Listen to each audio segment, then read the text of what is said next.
अस्सलाम वालेकुम। मैं हूँ राणा अजीम और आप देख रहे हैं आपका अपना यूट्यूब चैनल साइंसिफाई योरसेल्फ। तो अगर किसी ने चैनल को सब्सक्राइब नहीं किया तो वह चैनल को सब्सक्राइब करें और अपने दोस्तों, अपने रिलेटिव्स और अपने फ्रेंड्स को चैनल को शेयर करें ताकि उनका भी फ़ायदा हो सके।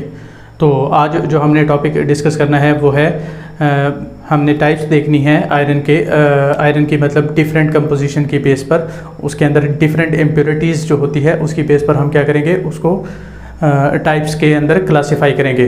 तो सबसे पहले अगर हम देखें तो हमारे पास आयरन की 3 टाइप्स है। कौन कौन सी? Wrought iron, steel, pig iron या कास्ट आयरन। तो इनको हमने किस बेस पर क्या किया, क्लासिफाई। तो अगर हम देखें तो इम्प्योरिटीज़ मतलब कार्बन जो है उसकी बेस पर कि इसके अंदर कार्बन की इम्प्योरिटी कितनी मौजूद है, उस बेस पर हमने इसको क्या किया है, क्लासिफाई किया है। तो कार्बन की अगर इम्प्योरिटी 0.12 से लेकर 0.25% होगी किसकी, कार्बन की, तो क्या होगा, वो रॉट आयरन होगा। ठीक है जी। और अगर 0.25 से लेके आगे 2.5 तक परसेंटेज होगी किस चीज़ की, कार्बन की, तो वो क्या हो गया, स्टील। और अगर 2.5 से आगे 4.5 तक क्या होगी परसेंटेज कार्बन की होगी, तो वो पिग आयरन होगा या कास्ट आयरन होगा। तो आयरन जो है वो Fe होता है, वो कार्बन नहीं होता। ठीक है, ये तो आपको पता ही होगा। तो Fe के अंदर अगर कोई और एलिमेंट मौजूद है तो वो इम्प्योरिटी के तौर पर है। तो इम्प्योरिटी अगर जितनी कम होगी तो जो एलिमेंट है वो उतना ही ज़्यादा क्या होगा, प्योर होगा। तो अगर हम यहाँ पर देखें तो डिफरेंट परसेंटेजेस दे रखी है कार्बन की और उसकी बेस पर आयरन को क्लासिफाई कर रखा है, लोहे को क्लासिफाई कर रखा है। तो अगर हम यहाँ पर देखें तो प्योरेस्ट फॉर्म आयरन की कौन सी होगी, जिसके अंदर परसेंटेज कार्बन की यानी इम्प्योरिटी की कम होगी। अब इसके अंदर परसेंटेज कार्बन जो है वो सबसे कम है, मतलब इम्प्योरिटी सबसे कम है। तो ये जो है रॉट आयरन जो है वो प्योरेस्ट फॉर्म ऑफ कार्बन है और ये क्या होगा, सबसे ज़्यादा इम्प्योरिटी कास्ट आयरन या पिग आयरन के अंदर मौजूद होगी।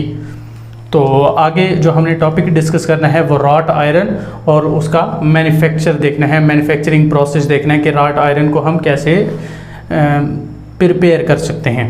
तो सबसे पहले हम रॉट आयरन की कंपोजिशन को देखते हैं। तो पहली लाइन जो पहला पॉइंट जो आप बनाएंगे वो क्या बनाएंगे कि ये प्योरेस्ट फॉर्म ऑफ आयरन है, मतलब इसके अंदर सबसे कम इम्प्योरिटीज़ मौजूद होती है। अब इम्प्योरिटी जो है वो सिर्फ कार्बन ही नहीं होती, कोई और भी इम्प्योरिटीज़ मौजूद हो सकती है। फॉर एग्जांपल सल्फ़र है, सिलिकॉन है, मैंगनीज़ है, फास्फोरस है, कोई भी दूसरा एलिमेंट जो है वो अगर आयरन के अंदर मौजूद होगा तो वो इम्प्योरिटी के तौर पर ही होगा। मैंने आपको पहले भी बता दिया है कि एक एलिमेंट जो है उसका अगर एक मतलब कोई एलिमेंट है, टुकड़ा है, उसके अंदर अगर कोई और चीज़ मौजूद होगी तो वो दूसरा एलिमेंट कोई मौजूद होगा तो वो इम्प्योरिटी होगी, चाहे वो कितना ही ज़्यादा कीमती क्यों ना हो। ठीक है जी। तो अगर हम कार्बन को देखें तो कार्बन से ग्रेफाइट भी बनता है, डायमंड भी बनता है, और डायमंड जो है बेशबहा कीमती है, लेकिन उसको हम अगर वो आयरन के अंदर मौजूद है तो वो इम्प्योरिटी होगा। ठीक है जी। अगर फॉर एग्जांपल इसके अंदर गोल्ड भी मौजूद है ना, सोना, तो गोल्ड वाला एलिमेंट भी अगर इसके अंदर मौजूद है तो वो इम्प्योरिटी के तौर पर ही होगा। ठीक है जी। उसको हम एलिमेंट का हिस्सा नहीं मान सकते कि ज़्यादा कीमती है, वो इम्प्योरिटी ही होगा। तो दूसरा कोई भी एलिमेंट अगर मौजूद होगा तो उसको हम इम्प्योरिटी कहेंगे। ठीक है जी। तो इम्प्योरिटीज़ कौन कौन सी मौजूद हो सकती हैं, मतलब कार्बन की हो सकती है। कार्बन की तो हमने ऊपर ही परसेंटेज लिख दी है कि 0.12 से लेके 0.25 तक हो सकती है। फिर आगे सल्फ़र की बताई है हमने, 0.2 से लेके 0.15 तक हो सकती है, और मैंगनीज़ की अप टू 0.25 मतलब इससे कम होगी। ठीक है जी। उसके बाद जो फास्फोरस है 0.04 से लेके 0.2 तक हो सकती है। ठीक है जी। तो ये सारी इम्प्योरिटीज़ है और इनकी हमने बता दी है कि कितनी परसेंटेज के अंदर ये मौजूद हो सकती है। क्लियर हो जाएगी बात। तो इस तरह हम क्या कर सकते हैं, इसकी कंपोजिशन को क्लैरिफाई कर सकते हैं। अब आगे जो हमने देखना है रॉट आयरन की, हमने मैन्युफैक्चरिंग प्रोसेस को देखना है कि वो कैसे तैयार होता है। अब रॉट आयरन जो है वो कहाँ से बनेगा, ये भी उसने बता दिया है कि मैन्युफैक्चर करना है रॉट आयरन को फ्रॉम कास्ट आयरन, मतलब जो इम्प्योर फॉर्म है उससे हमने प्योर फॉर्म को प्रिपेयर करना है। ठीक है जी। तो उसके लिए वो कहता है कि हमने एक फर्नेस लेनी है, रिवर्बरेटरी फर्नेस या बटलिंग फर्नेस। ठीक है जी। इसका दूसरा नाम उसने क्या बताया है, रिवर्बरेटरी रिवर्बरेटरी फर्नेस। अब रिवर्बरेटरी या पडलिंग फर्नेस इसको क्यों कहते हैं? क्योंकि पडलिंग किसे कहते हैं हम, कि बड़ा सा कोई बर्तन होता है, उसके अंदर कोई भी चीज़ पक रही हो तो हम उसके अंदर चम्मच मार के, डोई वगैरह मार के, कोई और चीज़ मार के हम क्या करते हैं, उसको हिलाते हैं, ठीक है जी, उसको पडलिंग कहते हैं। तो यहाँ पर भी क्या होता है कि जो भी सैंपल हमें दिया जाता है उस सैंपल को हम क्या करते हैं, बड़े बड़े रॉड्स के ज़रिए उसको क्या करते हैं, हिलाते हैं, ठीक है जी, इसलिए उसको पडलिंग कहते हैं या रिवर्बरेटरी फर्नेस कहते हैं। और दूसरा इसकी जो ख़ास बात ये है कि इसकी जो रूफ़ होती है वो क्या होती है, इंक्लाइंड होती है। इंक्लाइंड का मतलब टेढ़ी होती है, तिरछी होती है। अब इंक्लाइंड होने का फ़ायदा क्या होता है कि अगर हम कोई फर्नेस गैसेस दे रहे हैं, फर्नेस से क्या दे रहे हैं, गैसेस वगैरह, कोई भी ऑक्सीजन जिस तरह होती है जलाने के लिए ज़्यादा काम आती है, तो ऑक्सीजन को अगर हम यहाँ से दे रहे हैं तो ऑक्सीजन जो है वो छत से टकराएगी और टकराने के बाद सैंपल पर सीधा आएगी, ठीक है जी। तो ये जो इंक्लाइंड रूफ है इसका काम क्या होगा कि कोई भी फर्नेस गैसेस आएंगी वो छत से टकरा कर सीधा कहाँ आएगी, सैंपल की तरफ आएंगी। क्लियर हो जाएगी बात। तो एक तो ये काम हो गया। और फिर उसके बाद अगर हम देखें तो यहाँ पर डोर बने हुए हैं। अब डोर का काम क्या है कि यहाँ से हम क्या करेंगे, अब इसके अंदर जो गैसेस, हॉट गैसेस मौजूद है, यहाँ जो हीट चल रही है, आग जल रही है, उसकी वजह से क्या होगा, बहुत ज़्यादा टेम्परेचर होगा, हम डायरेक्टली अंदर नहीं जा सकते। तो हम क्या करेंगे, यहाँ पर डोर बना दिए हैं। डोर से क्या होगा कि वहाँ से हम रॉड डालकर और ये जो हमने मोल्टन आयरन जो सैंपल डाला हुआ है उसको हम क्या कर सकते हैं, हिला सकते हैं। अब हिलाने का मकसद क्या है, मतलब इसको हम क्यों है ना स्टिर कर रहे हैं या रिवर्बरेट कर रहे हैं या पडल कर रहे हैं कि ये जो थ्रो आउट मिक्स हो जाए, किसके साथ, ये जो नीचे वाली लाइनिंग है इसके साथ थ्रो आउट मिक्स हो जाए। अब ये जो नीचे वाली लाइनिंग है ये किस चीज़ की है, ये हीमाटाइट लाइनिंग है। क्या है, हीमाटाइट लाइनिंग। अब हीमाटाइट का मतलब क्या होता है, Fe2O3। अब ये हीमाटाइट की क्यों बनाई है, ताकि इसके अंदर जो इम्प्योरिटीज़ है वो हीमाटाइट के साथ रिएक्ट करके क्या बना दे, कुछ और जो कंपाउंड्स है बना दे जिसको हम आसानी से अलग कर सकेंगे, ठीक है जी। तो अब इसके अंदर जो सैंपल है, ये जो नीले कलर का हमने शो कर रखा है, इसके अंदर सैंपल के अंदर इम्प्योरिटीज़ मौजूद है। और हर इम्प्योरिटी जो है, चाहे वो कार्बन है, सल्फ़र है, मैंगनीज़ है, फास्फोरस है, या एक और होती है सिलिकॉन, कोई सी भी इम्प्योरिटी होगी वो हर तरीके से, मतलब अलग तरीके से वो Fe2O3 के साथ रिएक्ट कर सकती है, या वो फर्नेस गैसेज जो हमने ऑक्सीजन भेजी हुई है उसके साथ भी रिएक्ट कर सकती है, और वो अलग तरीके से वो क्या होगी, अलहदा कर सकते हैं हम, ठीक है जी। तो हम स्टार्ट करते हैं कि कैसे जो है इम्प्योरिटीज़ जो कार्बन है, सल्फ़र है, सिलिकॉन है, मैंगनीज़ है, फास्फोरस है, उनको हम अलहदा कर सकते हैं, ठीक है जी। तो उनको हम देखते हैं। तो हमारे पास यहाँ पर अगर हम देखें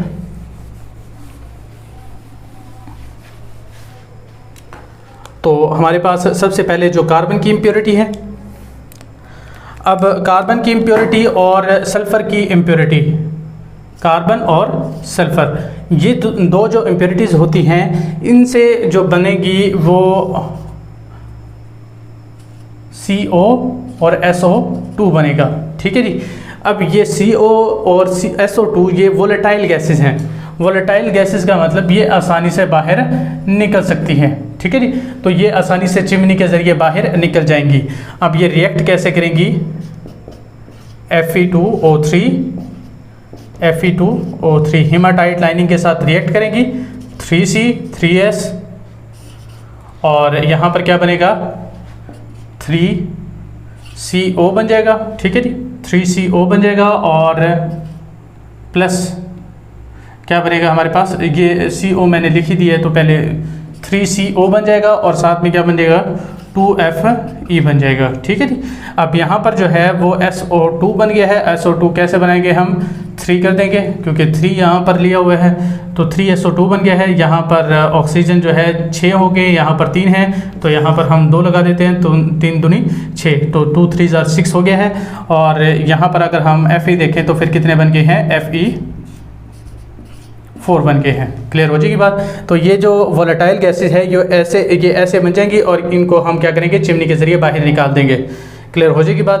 अब जो गैसेस जो हैं वो चिमनी के ज़रिए बाहर नहीं निकाल सकते, वो कैसे अलहदा होंगी, तो फॉर एग्जांपल सिलिकॉन है, क्या है, सिलिकॉन। तो सिलिकॉन का भी वही मेथड है जो सल्फ़र का है, 3 सिलिकॉन लेने हैं और 2Fe2O3 लेने हैं, ठीक है जी। और क्या बनेगा, 4Fe बन जाएगा प्लस 3SiO2 बन जाएगा, ठीक है जी। अब आगे वाला जो इम्प्योरिटी है वो है मैंगनीज़ की, ठीक है जी। तो मैंगनीज़ जो है वो क्या करेगी, ऑक्सीजन के साथ 2Mn प्लस O2 क्या बन जाएगा, 2MnO।